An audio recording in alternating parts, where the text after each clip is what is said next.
Эмомали Рахмон откроет самый большой спорткомплекс Таджикистана. Многофункциональный спортивный комплекс построен в соответствии с требованиями стандартов Олимпийских игр. Крупный универсально-спортивный комплекс, который построен за счет бюджета столицы на улице Карамова в Душанбе, будет сдан в эксплуатацию 21 июля, сообщил АП-источник в правительстве столицы. Президент Таджикистана Эмомали Рахмон, мэр Душанбе Рустам Эмомали в этот день лично ознакомится с качеством строительства, уровнем оснащенности самого крупного спорткомплекса страны. Современный спортивный комплекс расположен напротив парка культуры и отдыха имени Омара Хайяма, между склонами и холмами Лучоба и реки Душанбинка. Он строится на площади в 10 гектарах. Заказчиком является государственное учреждение Управления капитального строительства города Душанбе, подрядчиком ООО «Стройкомплекс».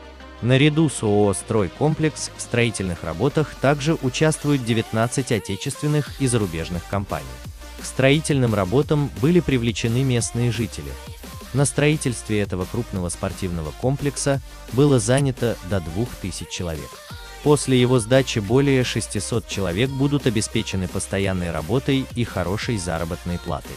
Проект разработан специалистами группы компаний «Ростовгипрошахт России» с учетом местного пейзажа. На объекте построены крытые и полукрытые спортивные дворцы, а также стадионы и различные спортивные площадки для тенниса, большие и малые бассейны для плавания и других водных видов спорта, дворец для спортивных занятий на льду. Комплекс состоит из различных спортивных площадок и залов, в каждом из которых имеется от 150 до 3000 посадочных мест для зрителей.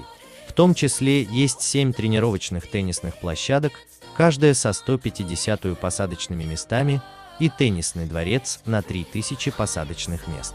Площадки и различные по площади и глубине бассейны комплекса предназначены как для тренировок, так и для местных и международных соревнований, в том числе и Олимпийских игр. В этом комплексе спортивными играми смогут заниматься все желающие, от детей 7-летнего возраста до пожилых людей. На территории спортивного комплекса также построены подземные стоянки для машин.